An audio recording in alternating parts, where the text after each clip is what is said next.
Di ako kinabahan sa malalaking import. Oo, na-challenge ng sobra, lalo na kay C-Mac. Pero yung pagbabalik ni George King, itong next conference na to, magaling din ito. Umiscore ito ng 64 points sa Blackwater.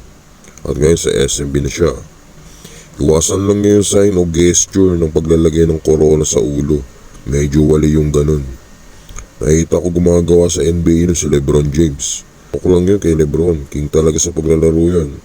Pero yung tambak na kayo tapos maglalagay ka pa ng corona. Mag-isip ka ng ibang gesture, George King. Huwag lang yung sasayaw-sayaw ka ng hawak mo ang brief.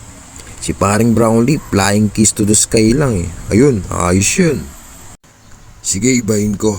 Gusto ko sana yung ginawa ni Junmar. Nag-dress, tapos pinasok sa short yung kamay.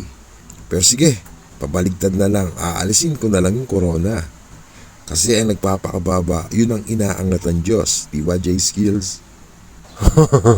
Oo naman. Gayahin mo na lang akin, lumilipad.